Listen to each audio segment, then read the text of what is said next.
그렇게 평정심을 유지하지 못할 만한 일이 작년에 벌어졌어요. 제가 암 진단을 받은 거예요. 왜 구겨진 종이가 멀리 나간다 그러잖아요. 그냥 종이는 던져봤자 앞에 떨어지는데 예술 작품들도요. 세상에서 없어지지만 않으면 실현, 비극 이런 스토리가 있는 작품들이 되게 높은 가치를 받아요. 이거 이겨내면은 좀 재밌는 스토리 되지 않을까? 라고 좀 생각을 했던 것 같아요.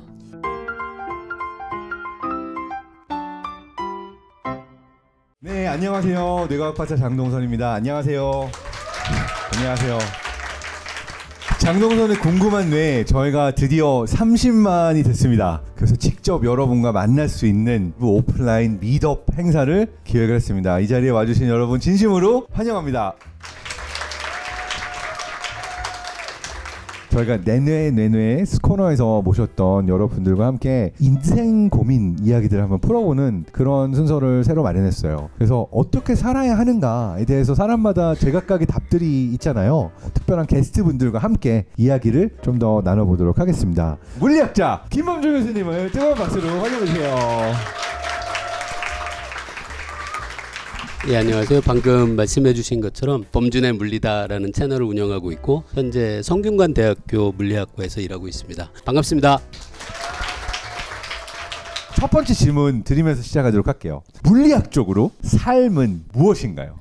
뭐 다들 눈치는 채셨겠지만 이런 질문은 물리학자한테 하면 안 되는 질문입니다. 물리학자들이 연구하는 것들은 다 내 밖에 있는 것들이에요. 나에 대해서 무언가를 물으면 물리학자들은 그런 질문에 굉장히 답하기가 어려울 건 여러분도 짐작하실 수 있는데요. 생명이라는 것부터 먼저 시작해 볼 수도 있을 것 같은데요. 저를 포함한 100%는 아니지만 대부분의 물리학자들은 생명이라는 것도 생명이 없는 것들과 마찬가지로 원자들로 결국은 구성되어 있다라고 생각해요. 그렇게 구성되어 있는 원자들이 다른 원자들과 독특한 방식으로 결합하고 독특한 방식으로 상호작용을 하면서 생명이라는 경이롭고 놀라운 현상을 만들어내고 있는 거죠.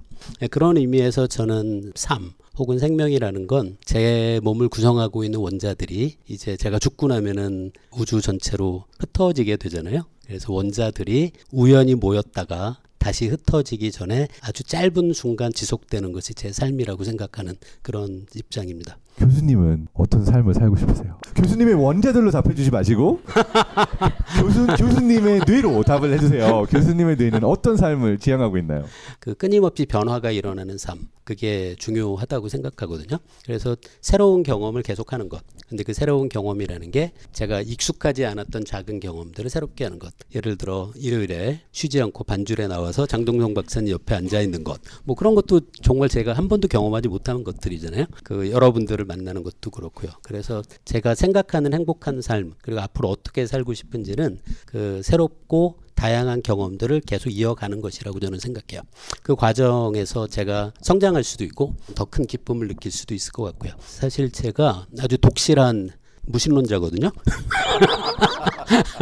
저는 그 제가 살아가는 삶이 딱 이 한 번밖에 없다고 생각해요. 단 한 번밖에 주어져 있지 않은 너무나도 짧은 시간이라는 거죠. 우주의 역사가 138억 년인데 제가 앞으로 뭐 기껏해야 뭐 30년 못 살 것 같은데요. 50년은 가능하다고 아니 뭐 생각합니다. 30이나 50이나 뭐 우주의 나이에 비하면 진짜 짧잖아요. 근데 그 짧게 허락되어 있는 내 삶을 망칠 수는 없다고 저는 계속 다짐하게 돼요. 그래서 얼마나 길지 모르겠지만 남아있는 그 삶을 뭔가 더 충실하게 하고 그리고 더 의미로 채워나가고 그런 이야기를 하고 싶습니다. 자, 삶을 망친다라는 것 중에 교수님께서는 상상을 하면 어떤 게 가장 망친 삶일까요? 새로운 책을 읽거나 뭐 학생들을 가르치거나 연구하거나 하는 걸 정말 즐거워하거든요. 만약에 어느 날 제가 지금까지 했던 활동들이 저한테 아무런 기쁨을 주지 못하게 되는 것, 그게 제 기준으로는 망친 삶입니다.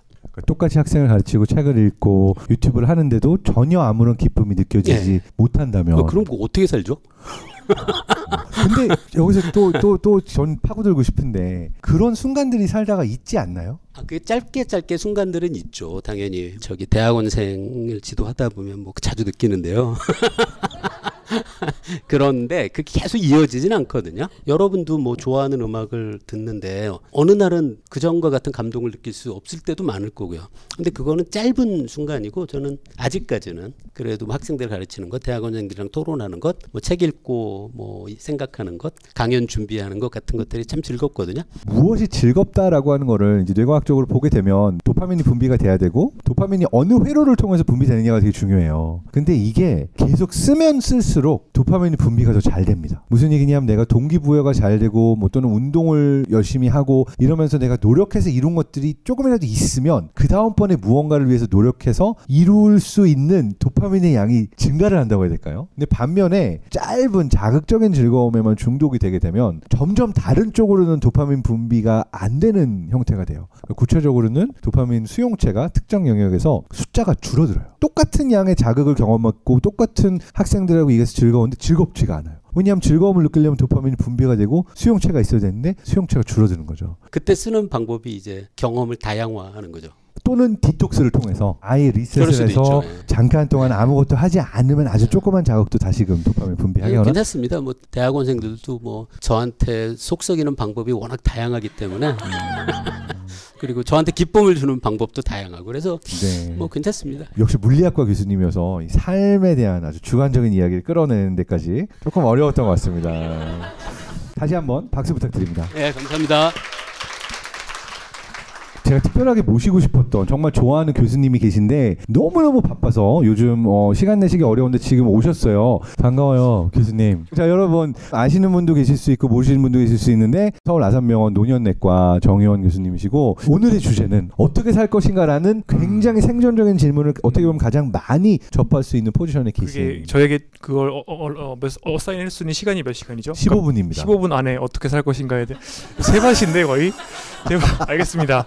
어떻게 살 것인가. 일단은 삶이 무엇인가라고 생각을 했을 때 저는 삶은 우리가 만드는 하나의 예술 작품, 조각 같은 거라고 생각을 합니다. 그리고 그 조각은 죽을 때까지 계속해서 우리가 내가 원하는 방향으로 조금씩 변해 갑니다. 이 얘기를 왜 하냐면 많은 사람들이 생애 주기별로 해야 되는 것들이 있다고 사람들이 생각을 많이 합니다. 예를 들어서 우리나라 사람들을 보면 10대 후반에 평생 할 공부를 거의 다 해버리고 그 다음부터는 공부를 하지 않는다는 그런 연구 결과도 있습니다. 그리고 20대부터 40, 50대까지는 열심히 최대한 빨리 돈을 많이 벌려고 노력을 하고 그 다음에는 뭐 이제 은퇴를 하려고 하죠. 저는 이게 다 틀렸다고 생각을 합니다. 100년을 우리가 살고요. 100년을 사는 동안 계속해서 우리가 어떤 똑같은 마음가짐을 가지고 삶을 계속해서 조각해 나간다는 생각을 가지면 항상 공부를 하는 거고 항상 일을 하는 거고 근데 그 일이 내가 재미있어 하는 일이면은 그 일은 워크 라이프 밸런스에서 워크가 아니라 라이프가 되거든요. 그러면은 자연스럽게 그 일을 더 잘할 수밖에 없고 그러면은 더 몰입을 하는 사람이 되고 거기서 도파민이 나오니까 삶의 질이 점점 좋아지거든요. 그래서 이런 것들을 100년 동안 계속 반복, 이터레이션을 하는 게 제가 봤을 때는 삶인 것 같고 그럼 노년내과 의사가 대체 이 얘기를 왜 하느냐. 사람에는 도둑놈심보라는 게 있습니다. 제가 퉁쳐서 이렇게 말씀을 드리는 거예요. 수능 보고 나면 공부하기 싫죠. 30대에는 술 많이 먹고 싶고 고기 많이 먹고 싶고 재밌는 게 70대가 되면은 고기 먹기 싫고 밥 먹기 싫어져요. 그런데 거꾸로 해야 되거든요. 식욕이 좋을 때는 소식을 하는 게 생존에 유리하고요. 내가 식욕이 떨어졌을 때는 많이 먹는 게 생존에 유리하단 말이에요. 찔립니다. 예, 그렇죠. 그러니까 이게 그래서 일을 그만두고 지금 제가 말씀드린 계속 조각해 나가야 된다는 생각, 계속해서 무언가를 해야 된다는 생각을 놓치게 되면 그때부터는 사실은 굉장히 빨리 치매와 노쇠가 오게 됩니다. 우린 좋든 싫든 여기 계신 분들은 다 100세 정도까지는 살 수밖에 없고 마지막 한 20년 정도를 침상에서 인지기능이 떨어진 상태로 보내느냐 아니면은 죽기 직전까지도 내가 하고 싶은 그 조각하는 액티비티를 계속해서 하면서 농밀한 삶의 즐거움을 느낄 수 있느냐 선택을 하는 거죠. 그러니까 결론적으로 말해서 어떻게 살아야 되느냐 삶을 조각이라고 생각을 하고 끊임없이 그 삶에 대해서 고통스러운 부분도 분명히 있고 하기 싫은 것도 있지만은 내가 지향하는 바를 추구하면서 도둑놈 심보에 빠지지 않는 것 그게 일단은 중요한 것 같네요. 근데 이게 미국은 이미 거든요. 그러니까 교수님인데 85세인데 일저자로 논문을 쓰시죠. 우리나라의 부모 세대는 한 30대 중반부터 펜을 내려놓고 이렇게 해서 말로 논문을 쓰셨는데 우리는 어떻게 보면 우리나라에서 최초로 85세까지 예를 들면 행정 처리도 하고 뭐 좋든 싫든 그렇게 될 겁니다. 근데 그거를 이제 싫다고 보챌 필요가 없고 그게 당연한 거고 그렇게 하는 게 사실은 치매 예방도 되고 노쇠 예방도 되는 것이라서 제가 봤을 때는 어쨌든 결국에 굉장히 뭐랄까 긴 시간, 이 시간 동안 내가 재미있고 나한테 도움도 되고 뭐 돈도 되고 더 사회도 필요로 하고 이런 것들을 계속해서 연속적으로 찾아 나서는 일들을 하면서 삶을 포트폴리오화하는 수밖에 답이지 않을까. 정리해보면 우리가 생각보다 오래 살게 되고 활동할 수 있는 시기가 길어지기 때문에 네. 그것을 더 길게 할 수 있기 위해서 건강을 챙기고 준비해야 된다. 그렇죠. 그 메시지이신 거죠. 그렇기 때문에 저속노화 라이프 스타일이 필요하다. 그렇기 때문에 저처럼 사시면 안 됩니다. 잠 안 자고 많이 먹고 너무 많이 활동하고 전 지금 엄청 가속노화 상태인 거죠. 저도 이번 주 대박입니다. 큐브 여러분 질문 있으시면 의사의 입장에서 죽음을 어떻게 바라봐야 하며 사후세계 죽음 삶에 대한 교수님의 생각을 여쭤보셨습니다. 일단은 뭐 이거는 정말 뭐 제가 사견입니다. 업보가 옛날에는 사후세계 받는다 그랬잖아요. 근데 지금은 옛날보다 한 3배쯤 삶을 살기 때문에 내 생의 업보를 받습니다. 이게 뭐냐면 이게 당뇨하는 사람들이 이게 레가시 이펙트라 그래요. 이걸 조금 더 이제 그 과학적으로 얘기하면은 후생 유전학적인 소프트웨어가 내 몸에 계속 남는 거예요. 20대, 30대, 40대에 내가 어떻게 살았는지를 가지고 결국에 50대, 60대, 70대의 내 몸 시스템이 굴러가는 거여서 사후를 생각하기 전에 다음 30년을 일단 잘 에고가 시키는 대로 다 하다 보면은 가속노화가 와서 업보는 이번 생에 나와 내 주변 사람들이 받는다. 그 다음에 죽음은 그러면 뭐 예, 그리고 그래서 저기 잘 살아야 돼요. 잘. 정리하자면 사후세계를 걱정하기에 앞서서 예전보다 3배 이상 살게 되면 이 삶에서 업보를 다 받게 된다. 생물학적으로도 모든 부분에 있어서 더 자유롭고 에고를 버리고 나를 케어하면서 살아야 하는다. 질문 하나 정도 더 받을 수 있는데 삶이 얼마 남지 않았다면 교수님은 어떻게? 굉장히 좋은 질문인데요. 그러니까 죽을 날이 2주밖에 안 남았다. 그러면은 술, 담배를 해도 되죠. 오히려. 그러니까 이게 왜 그러냐면 약간 그리워하시는 사람처럼 이렇게 네. 왜냐면은 그러니까 정말 이게 잘못하는 거예요. 사람들이 젊어서 저축을 해서 그거를 죽기 전에 쓰고 죽어야 되는 거고요. 젊어서 건강 관리를 해서 나중에 문제가 생길 거를 이제 그 가능성을 낮춰야 되는 건데 보통은 이제 폐암에 걸린 다음에 담배를 끊는데 그러니까 이게 잘못된 거죠. 그러니까 얼마 전에 제 아는 성형외과 선생님께서 아버지가 암으로 돌아가시기 전날에 담배를 너무 피우고 싶은데 못 피겠다 그래요. 근데 제가 그래서 그거 아니다. 그때는 오히려 피시는 게 맞다 말씀을 드리고 타임 호라이즌이 가까워진 상황에서는 오히려 저속노화 생활 습관에 대해서 집착할 필요가 없다. 굉장히 인텐시브하게 멋진 교수님의 삶에 대한 생각을 나눠주신 정의영 교수님께 다시 한번 박수 부탁드립니다. 감사합니다. 잠깐 환기하는 측면에서 음악을 한 곡 치고 세 번째 토크로 넘어가도록 하겠습니다.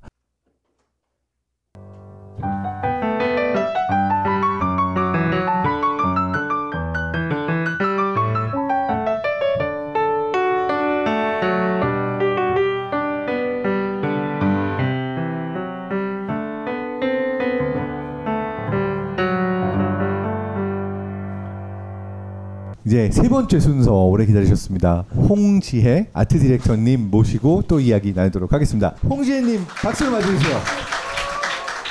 네, 저는 미술 스타트업 코파운더로 조인을 해서 10년간 운영을 했고요. 근데 제가 또 지난주에 퇴사를 했어요. 그래서 오늘은 백수 홍지혜로 인사를 드립니다. 제가 제일 좋아했던 과목이 수학이랑 물리였어요. 와, 물개 박수 김범준 교수님. 네. 공통 질문 나갑니다. 어떻게 살 것인가? 앞선 두 분 패널 분들에 비해서 저야말로 좀 쪼렙으로 와가지고 제가 지금 무슨 말을 할 수 있을까라고 생각을 하실 수도 있을 것 같아요. 사실 저는 굉장히 평정심을 잘 유지하는 삶을 살았거든요. 내가 뭐를 할 때, 예를 들어서 사업을 할 때, 창업을 할 때도 망하면 어떻게 하지? 어디까지 망하지? 그럼 내가 뭘 감수해야 되지? 이거를 생각을 하면 그냥 거기까지 가기 전까지는 버텨지더라고요. 그래서 너 멘탈이 좋다라는 얘기를 늘 듣고 살았는데 그렇게 평정심을 유지하지 못할 만한 일이 작년에 벌어졌어요. 제가 암 진단을 받은 거예요. 그래서 저는 1년간 암투병을 했고 그리고 올해 1월에 치료가 종료가 돼서 이제는 암 환자가 아니라 암 극복자라고 이야기를 하고 다니고 있습니다. 감사합니다. 네. 그래서 사실 작년에 정말 많이 생각을 했어요. 어떻게 살 것인가. 왜 구겨진 종이가 멀리 나간다 그러잖아요. 그냥 종이는 던져봤자 앞에 떨어지는데 종이는 구겨야 멀리 나가고 시련은 이겨내면 단단한 무기가 되고 이거 이겨내기만 하면 되는구나. 예술 작품들도요. 세상에서 없어지지만 않으면 시련, 비극 이런 스토리가 있는 작품들이 되게 높은 가치를 받아요. 대표적으로 생각나는 게 모나리자인 것 같아요. 맞아요. 모나리자가 잘 안 알려진 작품이다가 맞아요. 도난되고 나서 갑자기 어마어마하게 가치가 올라간 작품이었죠. 100년 전 얘긴데요. 루브르에서 모나리자는 사실상 그렇게 유명한 대표 작품이 아니었거든요. 그러니까 보안도 철저하지가 않았고 그래서 모나리자를 훔치기가 쉬웠던 거예요. 훔쳤는데 당일에도 모르고 심지어 다음날 알았을 정도로 모나리자는 정말 그렇게 대표작은 아니었어요. 근데 이게 모나리자가 없어지고 나니까 막 신문에 대서특필이 되고 모나리자? 그게 뭔데 이러면서 유명해지게 된 거예요. 그래서 그걸 보면서 그러니까 삶에 어떻게 보면 너 이제 어떻게 하냐? 삐끗했다. 이제 이런 식으로 표현하는 분들이 많이 있었지만 이거 이겨내면은 좀 재밌는 스토리 되지 않을까? 라고 좀 생각을 했던 것 같아요. 와, 근데 대단하네요. 아트를 공부해서 그런지 몰라도 암 진단이라는 게 보통 시련이 아닌데 그때 벌써 그런 생각을 하신 거예요. 저는 그 생각을 했다라는 것도 대단하지만 네. 사실은 제가 그 1년을 나름 옆에서 봐왔잖아요. 맞아요. 굉장히 꽉꽉 채우셨던 것 같아요. 참고로 저희 유튜브에 나왔던 영상도 항암 중이었어요. 항암 치료 중에 하루를 비워서 나오셨던 거였거든요. 그래서 어떤 활동들을 그 시기 동안 하셨나요? 우선은 그 시기가 기본적으로는 잘 먹고 잘 싸기만 해도 칭찬받는 시기예요. 미취학 아동 이후로 이렇게 잘 먹고 잘 자고 잘 싸기만 해도 칭찬받는 그 좋은 시기를 이렇게 나이 들어서 겪을 수 있을지 몰랐는데 그러면은 이 시간에 또 뭘 하지? 하고 하다 보니까 외국인들은 갭 이어라는 게 있잖아요. 보통은 고등학교 졸업하고 나면 대학교 넘어가기 전에 1년을 쉬면서 경험들을 하는데 그럼 이 기간을 갭 이어처럼 보내자 해서 10년 전에 이미 수료를 해놓고 논문을 안 쓴 논문을 이제 좀 붙잡고 있고요. 그 다음에 사업 준비를 새로 하고 있고 바디 프로필 찍지 않았어요? 바디 프로필 얼마 전에 찍었고요. 네, 엄청 운동 열심히 그리고 하시고. 레이싱 대회도 나갔어요. 참고로 바이커입니다. 되게 멋있어요. 사실은 잘 놀았어요. 정말로 잘 놀았어요. 근데 그 시기가 꽉 채웠다 여러 가지를 했다라고는 하지만 분명히 머릿속에는 내가 죽을 수도 있다. 그리고 이 암 치료가 잘 안 될 수 있다라는 인지가 있었을 테니까 네. 어떤 의미에서는 그렇게 꽉 채워서 하고 싶은 것들을 다 해보자라고 하는 것은 그 시기가 즐겁기만 했던 게 아니라 사실은 굉장히 어려웠다라고도 볼 수 있는 거 아닐까요? 안 힘들었냐라고 하면은 뭐 그건 거짓말일 것 같고요. 힘들었지만 결과적으로는 별로 안 힘들게 많이 처신을 했던 것 같아요. 네. 잘 죽으려면 죽는 순간에 나 잘 죽는다라고 생각하려면 아이러니하게 잘 살아야 되더라고요. 매 순간. 근데 그 매 순간 잘 사는 게 내가 좋은 차를 타고 좋은 남자를 만나고 좋은 집에 살고 이게 아니라 그냥 매 순간 후회하지 않는 결정 그것이 무엇이든 그걸 이렇게 하면 미련은 안 남는 것 같다는 생각을 했어요. 그러니까 정말 그야말로 어떻게 살 것인가라는 질문에 대한 치열한 답을 지혜님은 찾은 거네요. 그렇죠. 후회하지 않는 삶을 살기 위함. 네, 물론 그 뭐 결정을 현명하게 했냐는 다른 문제지만 그렇게 생각하면서 살고 있는 것 같아요. 지혜님 얘기 들으면서 제가 좋아하는 다른 단어도 떠올랐는데 장자 보게 되면 오상아라고 하는 개념이 나온대요. 네. 오상아가 뭐냐면 나 스스로를 제사지어 떠나보내다. 그래서 내가 살아있는 동안에 내가 이미 살아있는데 나 자신을 장례 지내서 슬퍼하고 애도하고 보내주는 거예요. 그 이후에 새 삶을 산다.